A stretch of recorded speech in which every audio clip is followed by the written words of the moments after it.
এখন শুরু করছি আমি পদ্মজা, দ্বিতীয় খণ্ড, পর্ব ৪৯। পরন্ত বিকেলের শীতল বাতাসে শরীর কাটা দিচ্ছে। পদ্মজা শাল গায়ে জড়িয়ে নেয়। নিচতলায় এসে ফরিনার ঘরে যায়। ফরিনা কাঁথা সেলাই করছিলেন। পদ্মজাকে দেখে দুই পা ভাঁজ করে বসলেন। বললেন, তুমি আইসো? পদ্মজা ঘরে ঢুকতে ঢুকতে বলল, জি আম্মা। কাঁথা সেলাই করছিলেন নাকি? আমি সাহায্য করি? না না, তুমি এইসব পারবা না, সুই লাগবো হাতে। কিছু হবে না আম্মা, প্রতিদিনই সেলাই করা হয়। ফরিনা অবাক হয়ে জানতে চাইলেন, তুমি কাঁথা সেলাও? পদ্মজা হেসে বলল, ওই একটু। কেরে? আমরা থাকতে তুমি সেলাও কেরে? তোমার সৎ আম্মায় তো নকশি কাঁথা সেলাই, হে থাকতে তোমার সেলাই করা লাগে কেরে? পদ্মজা ফরিনার হাত থেকে সুই টেনে নিয়ে বলল, আব্বা মারা যাওয়ার পর 2 বছর আমি কেমন অবস্থায় ছিলাম জানেনই তো। সে অবস্থায় আমার পক্ষে আমার পরিবারের জন্য কিছু করা সম্ভব ছিল না। তখন উনি বাসন্তী পর হয়েও, সৎ মা হয়েও নিজের ঘাড়ে সব দায়িত্ব তুলে নিলেন। কিন্তু উনি যতটুকু করতেন ততটুকুতে পরিবার চলতে গিয়ে হিমশিম খেত। তাই আমিও চেষ্টা করেছি একটু যদি নকশি কাঁথার পরিমাণটা বাড়ানো যায়। পদ্মজার ফুলের পাপড়ির মতো ফোলা ফোলা দুটি ঠোঁটে অল্প হাসি। সেই হাসিতে পরমা সুন্দরীর মুখমণ্ডল অল্প আভায় আলোকিত। ফরিনা অবাক হয়ে সেই হাসি দেখেন। মন দিয়ে কাঁথায় ফুল তুলছে পদ্মজা। দাঁত দিয়ে সুতা কেটে ফরিনার দিকে তাকালো সে। তার প্রতিমার মতো নিখুঁত চোখ নাক। ফরিনা তাকিয়েই আছেন। পদ্মজা ডাকল, আম্মা। ফরিনার সম্বিত ফিরল। তিনি প্রশ্ন করলেন, তুমি নাকি শহরে কাম করো? পদ্মজা হাসল, বলল, করা হয়। প্রেমা প্রান্ত দুইজনেই পড়াশুনো করে। পড়ালেখার কত খরচ, আর পূর্ণা তো পড়ালেখার চেয়ে বেশি খরচ করে ফেলে শাড়ি অলংকার কিনতে গিয়ে। আম্মা নেই, বাধা দিতে কষ্ট হয়, আর উনি নিজের সব সঞ্চয় উজাড় করে দেন আমার 3 ভাই বোনকে। টাকা তো থাকে না, তাই চাকরি নিতে হলো। 2 বোনের বিয়ে দিতে হবে না, আমার ফরজ কাজ বাকি, তার জন্য টাকা জমাতে হচ্ছে। আর ওনার নকশিকাঁথার টাকার সাথে বেতনের কিছুটা অংশ মিলিয়ে পাঠিয়ে দেই। বেশ ভালোই চলছে। উনি আছেন বলেই আমার মাথার ওপরের চাপটা কমেছে। বাসন্তী অনেক ভালা, আমি হের চেয়ে 4 বছরের বড়, মেলা সম্মান করে আমারে। আচ্ছা, আমির তোমারে বাইরে কাম করতে দিছে? এ প্রশ্নে পদ্মজা কপাল চাপড়ে বলল, আর বলবেন না আম্মা, কি যে যুদ্ধ করতে হয়েছে, শেষমেশ রাজি হয়েছেন। কিন্তু ওনার অফিসে নাকি চাকরি করতে হবে। ওনার অফিসে চাকরি নিলে উনি আমাকে কোনো কাজ করতে দিতেন? টাকা ঠিকই মাস শেষে দিতেন। ঘুরে ফিরে স্বামীর টাকায় বাপের বাড়ি খায়, কথাটা আত্মসম্মানের সাথে লেগে যেত। এ নিয়ে 3 দিন আমাদের ঝগড়া ছিল, আলাদা থেকেছি, কেউ কারো সাথে কথা বলিনি। ফরিনা বেশ আগ্রহ পাচ্ছেন, উৎসুক হয়ে জানতে চাইলেন, এরপরে কি হইল, কাম করতে দিছে কেমনে? এরপর 3 দিন পর এসে বলল চাকরি পেয়েছে একটা, 6 ঘন্টা কাজ, হিসাব রক্ষকের পদ, বেতন ভালো। জানেন আম্মা, আমি ভীষণ অবাক হয়েছি, এত কম সময়ের চাকরি, আবার বেতনও তুলনায় বেশি। এরপর জানতে পারি ওনার পরিচিত একজনের অফিসে চাকরি বন্দোবস্ত উনিই করেছেন। উনি চান না আমি বেশি সময় বাইরে থাকি, আবার জেদ ধরেও বসেছিলাম, এভাবেই সব ঠিক হয়। ইনশাআল্লাহ আম্মা, পূর্ণার বিয়েটা ধুমধামে হয়ে যাবে। প্রেমার তো দেরি আছে, অনেক পড়বেও। ফরিনা পদ্মজার মাথায় হাত বুলিয়ে দিলেন। এরপর বললেন, আল্লাহ 1000 বছর বাঁচায় রাখুক। আম্মা, রুম্পা ভাবি কি 3 তলায়? আজ দেখতে যাব ভাবছি। চাবি কার কাছে? ফরিনা মুখ গুমটো করে বললেন, হেই ঘরে যাওনের দরকার নাই, রিদওয়ান চাবি দিব না, ওরা আর আমার আরে দাম দেয় না, যেমনি ইচ্ছা চলে। দিবে না মানে কি? আপনি গুরুজন, আপনাকে দিতে বাধ্য। চাইছিলাম একবার, যা ইচ্ছা কইয়া দিছে। ফরিনার মুখে আধার নেমে আসে। তিনি নির্বিকার ভঙ্গিতে আবার বললেন, পূর্ণায় গাছে উঠছে, সকালে আছাড়টা খাইল, বিকেল হইতেই গাছে উঠা গেছে, সেরিডারে কয়টা মাইর দিও। পদ্মজা স্পষ্ট বুঝতে পেরেছে তার শাশুড়ি আগের কথাটা ধামাচাপা দেওয়ার চেষ্টা করছে। সে আগ বাড়িয়ে কথা বলতে পারল না। মৃদু কণ্ঠে বলল, আমি আসি আম্মা, যাও। পদ্মজা দরজা অবধি এসে ফিরে তাকালো। ফরিনা দ্রুত চোখ সরিয়ে নেন। পদ্মজা ঘর ছাড়তেই যেন হাফ ছেড়ে বাঁচলেন। পদ্মজা উদাসীন হয়ে হাঁটছে। ফরিনা কেন নিজের স্বামীকে শকুনের বাচ্চা বললেন? পদ্মজা দ্রুত নিজেকে সামলে নিল। এখন এসব ভাবা যাবে না, রিদওয়ানের কাছ থেকে চাবি নিতে হবে। সে দ্রুত পায়ে হেঁটে রিদওয়ানের ঘরের সামনে আসে। দরজায় শব্দ করতেই ওপাশ থেকে রিদওয়ানের কণ্ঠ ভেসে ওঠে, কে? পদ্মজা জবাব না দিয়ে আরো জোরে শব্দ করল। রিদওয়ান কপাল কুঁচকে দরজা খোলে। পদ্মজাকে দেখে কপালের ভাঁজ মিলিয়ে যায়, ঠোঁটে হাসি ফুটে ওঠে। মোটা হয়েছে আগের চেয়ে, গাল ভর্তি ঘন দাড়ি, 1-2 চুল পেকেছে। সে খুশিতে গদগদ করে বলল, আরে বাপরে, পদ্মজা আমার দুয়ারে এসেছে। পদ্মজা সোজাসুজি বলল, রুম্পা ভাবির ঘরের চাবি দিন। রিদওয়ান দরজা ছেড়ে দাঁড়ালো, বলল, এতদিন পর এসেছ, আবার আমার ঘরের সামনে? ভেতরে আসো, বসো, এরপর কথা বলি। আমি আপনার সাথে কথা বলতে আসিনি, দয়া করে চাবিটা দিন। চাবি তো দেব না। কি সমস্যা? রিদওয়ান পদ্মজার কাঁধে হাত রেখে বলল, আরে ঘরে আসো তো আগে। পদ্মজা এক ঝটকায় রিদওয়ানের হাত সরিয়ে দিল। চোখ গরম করে তাকিয়ে বলল, চাবি দিন। চোখ দিয়ে তো আগুন ঝরছে, কিন্তু আমি তো ভয় পাচ্ছি না। চাবি আমি দেব না। দেবেন না? রিদওয়ান আর মোড়া ভেঙে আইসি ভঙ্গিতে বলল, না। পদ্মজা আর কথা বাড়াল না, চলে গেল। রিদওয়ান পিছু ডেকেছে, সে শোনেনি। মগাকে দিয়ে পাথর নিয়ে 3 তলায় আসে। মদন একটা ঘরের সামনে চেয়ার নিয়ে বসেছিল। পদ্মজা বুঝতে পারে তাহলে এই ঘরেই রুম্পা আছে। সে দরজার সামনে এসে দাঁড়াতেই মদন বলল, কিছু দরকার ভাবি? পদ্মজা নির্বিকার ভঙ্গিতে বলল, তালা ভাঙব। মগা, তালা ভাঙ। মদন দরজার সামনে দাঁড়ায়, বলে, রিদওয়ান ভাইয়ের কাছে চাবি আছে, তার কাছ থেকে লইয়া আসেন, তালা ভাঙেন না। উনি আমাকে চাবি দেননি, তাই আমি তালা ভাঙব।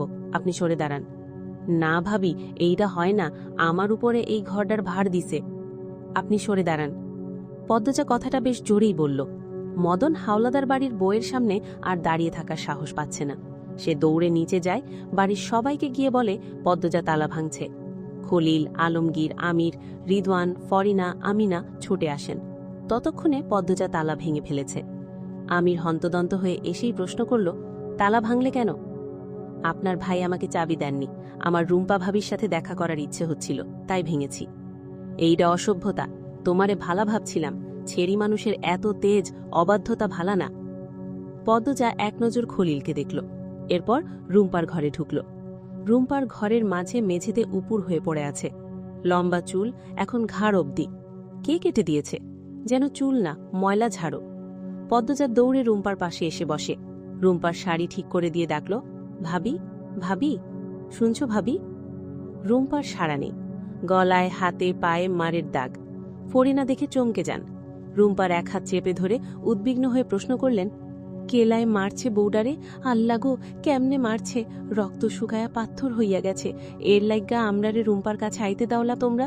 বউডা তোমরারে কি করছে, পাগল মানুষ? ফরিনা বাড়ির পুরুষদের দিকে চেয়ে কেঁদে বললেন। আমিনা দূরেই দাঁড়িয়ে আছেন। তিনি বরাবরই অন্যরকম মানুষ, অহংকারী, হিংসুক, অন্যদের ভালো দেখতে পারেন না। রানীর জীবনটা এভাবে ধ্বংস হয়ে যাওয়ার পর আরও বেশি খামখেয়ালি হয়ে উঠেছেন। পদ্মজা আমিরের দিকে তাকিয়ে হুঙ্কার দিয়ে উঠল, আপনি দাঁড়িয়ে আছেন কেন? অন্যরা পাশান, আপনি তো পাশান না। ভাবিকে বিছানায় তুলে দিন। পদ্মজার কথায় আমির রুম্পাকে কোলে তুলে বিছানায় শুইয়ে দিল। আমির, ফরিনা ছাড়া বাকি সবাই বিরক্তিতে কপাল ভাঁজ করে চলে যায়। তারা অসন্তুষ্ট। খলিল যাওয়ার আগে বিড়বিড় করে পদ্মজাকে অনেক কিছু বললেন। পদ্মজা সেসব কানে নেয়নি। সে শুধু অবাক হয়, মানুষগুলোর প্রতি ঘৃণা হয়। সে রুম্পার জ্ঞান ফেরানোর চেষ্টা করছে, আমিরকে বলে কবিরাজ নিয়ে আসতে। আমির চলে যায়। ফরিনার কাছ থেকে পদ্মজা জানতে পারল তিনি 2 বছর পর রুম্পাকে দেখছেন। কখন চুল কাটা হয়েছে জানেন না। পদ্মজা জানতে চাইল, কেন এত ভয় পান বাড়ির পুরুষদের? একটু শক্ত করে কথা বলে ভাবিকে দেখতে আসতে পারলেন না? ভাবির মা বাপের বাড়ি কোথায়? ওনারা মেয়ের খোঁজ নেন না? রুম্পার মা বাপ নাই, ভাই আছে 2টা। ভাইগুলা আগেই খোঁজ নিত না, পাগল হুনার পর থেকে নামও নেয় নাই। মানুষ এত স্বার্থপর কি করে হয় আম্মা? ফরিনা রুম্পার শাড়ির ময়লা ঝেড়ে দেন, ঘরদোর পরিষ্কার করেন। রুম্পার জ্ঞান ফিরে, কিন্তু কথা বলার শক্তিটুকু নেই। সে ড্যাব ড্যাব করে পদ্মজার দিকে তাকিয়ে থাকে, যেন পদ্মজার জন্যই অপেক্ষায় ছিল, পদ্মজার জন্যই বেঁচে আছে। কিছু বলার চেষ্টা করে, কিন্তু পারে না। কতদিন ধরে তাকে পানি ছাড়া কিছু দেওয়া হচ্ছে না। ক্ষুধার চোটে মাটি খেয়েছে, পেট খারাপ হয়ে পুরো ঘর নষ্ট করেছে। বমি করতে করতে ক্লান্ত হয়ে গতকাল থেকে সে অজ্ঞান। তবুও কেউ এসে দেখেনি। পদ্মজার চোখের জল আপনা আপনি পড়ছে। রুম্পার কষ্ট তাকে দুমড়ে মুচড়ে দিচ্ছে। সে মনে মনে শপথ করে রুম্পাকে নিয়ে যাবে শহরে। ফরিনা ও পদ্মজা মিলে রুম্পাকে গোসল করালো।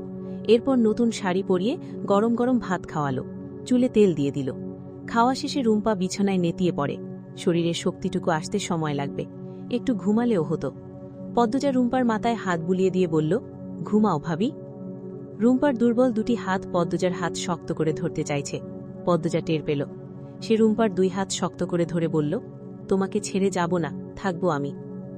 রুম্পার চোখ বেয়ে জল গড়িয়ে পড়ে। পদ্মজা মুছে দিল। ফরিনাকে বলল, আম্মা, আমি আমার ঘর থেকে আমার কোরআন শরীফ আর জায়নামাজ নিয়ে আসি, আর ওনাকে বলে আসি আপাতত আমি রুম্পা ভাবির সাথে থাকব। যাও তুমি, আমি এখানে আছি। পদ্মজা বেরিয়ে গেল। বারান্দা পেরোবার সময় আলগো ঘরের সামনের উঠোনে চোখে পড়ল। সেখানে পূর্ণা আর রানী বাচ্চাদের নিয়ে গোল্লা ছুট খেলছে। পূর্ণার পরনের শাড়ি, মেয়েটা এত দুষ্যি হলো কি করে? সে চোখ সরিয়ে নিজের ঘরের দিকে গেল। সন্ধ্যার আজান পড়ার বেশি দেরি নেই। রানী এক দলের নেতা, পূর্ণা অন্য দলের। দুই দলের নাম শাপলা আর গোলাপ। প্রতি দলে 6 জন করে। বাচ্চাগুলোর বয়স 9-10 এরকম। আলু আলগো ঘরের বারান্দায় চেয়ারে বসে। মৃদুল আলগো ঘর থেকে বেরিয়ে বলল, এই বাচ্চারা, আমিও খেলতাম। রানী বলল, না না, তোরে নিতাম না। পূর্ণা মৃদুলকে দেখেই অন্যদিকে চাইল। তার ভীষণ লজ্জা করছে মৃদুলের সামনে পড়তে। মৃদুল আরেকটু এগিয়ে এসে বলল, ডরাইতাছোস? ডরানিরই কথা, এই মৃদুলের সাথে কেউ পারে না। আর তুই তো মুটকি, কেমনে পারবি? আমি তোর 4 মাসের বড়, সম্মান দিয়ে কথা ক। মাঝখান থেকে সর, খেলতে দে। ধুর, তোর ছেড়ির এখন খেলার সময়, আর তুই খেলতাছোস? সর সর। এই বোয়াল মাছ, তোমার দলের একটারে বাদ দিয়ে আমারে লো। এই মুটকিরে 100টা গোল্লা না দিলে আমি বাপের বেটা না। পূর্ণা হাঁ করে তাকিয়ে থাকে। তাকে বোয়াল মাছ ডাকা হচ্ছে। এজন্য তার দিকে তাকিয়ে বাচ্চারাও হাসছে। দেখতে চকচকে সুন্দর হয়ে গেছে বলে কি যা ইচ্ছা ডাকার অধিকার বাঘিনী পূর্ণা দিয়ে দিবে? কখনো না। সে তেলে বেগুনে জ্বলে ওঠে, বলে, আমাকে কোন দিক দিয়ে বোয়াল মাছ মনে হচ্ছে? পূর্ণাকে কথা বলতে দেখে মৃদুল হাসল। রসিকতায় বলল, আরে, কালী বেআইন দেখি কথাও কইতে পারে। পূর্ণা আহত হল। এক হাতে নিজের গাল ছুঁয়ে ভাবল, সে কি কালী ডাকার মতো কালো? বাঘিনী রূপটা মুহূর্তেই নিভে গেল। তার চোখ দুটি ছলছল করে উঠে। যাকে পছন্দ করল সেই কালী বলছে। পূর্ণা থমে দাঁড়িয়ে রইল। রানী বলল, মৃদুল্লে সর কইতাছি, খেলতে দে। আমিও খেললাম। এই আন্ডা, তুই বাদ। তোর বদলে আমি বেআইনের দলে হইলাম। মৃদুলের এক কথায় ন্যাড়া মাথার ছেলেটি সরে দাঁড়ায়। মৃদুল খেলার নির্দিষ্ট জায়গায় দাঁড়ালো। এরপর পূর্ণাকে বলল, কালী বেআইন, তুমি আগে যাইবা নাকি আমি আগে যামু? পূর্ণা মিনমিন করে বলল, আমি খেলব না। রানী দূর থেকে বলল, দেখছোস মৃদুল্লা, তুই খেলার মাঝে ঢুকছোস বইলা পূর্ণা খেলত না। সবসময় কেন খেলা নষ্ট কইরা দিস? মৃদুল সেসব কথায় ভ্রুক্ষেপও করল না। সে রসিকতার স্বরেই বলল, আরে, বেআইনের শক্তি ফুরায়ে গেছে, আর খেলতে পারবে না। এই আন্ডা, তুই আয়, বেআইন খেলব না। আই যার বীরে আপা। রানী আত্মবিশ্বাসের সাথে বলল, আমার দলই জিতব। আগে আগে চাপা মারিস না, আমার মতো দেখায় দে। এই পেটোয়ালা, তুই আগে যা। পূর্ণা ব্যথিত মন নিয়ে আলগো ঘর পেরিয়ে অন্দরমহলের পথে পা রাখে। সে কালো, সে জানে, কিন্তু কেউ কালী বললে তার খুব খারাপ লাগে। আল্লাহ কেন তাকে সৌন্দর্য দেননি? একটু ফর্সা করে দিলে কি হতো? তার আপার মতো কালো রঙে সবাই সৌন্দর্য কেন খুঁজে পায় না? পূর্ণা 2 হাত দিয়ে 2 চোখের জল মোছে। অভিমানী মন থেমে থেমে কাঁদছে। এই শাড়ি তো মৃদুলের দৃষ্টি আকর্ষণের জন্যই পরেছিল সে। দরকার নেই এই চকচকে পুরুষ। কেউ তাকে কালী বললে সে ভীষণ রাগ করে, ভীষণ। এখানেই শেষ হল আমি পদ্মজা, পর্ব 2 খণ্ড, পর্ব 49।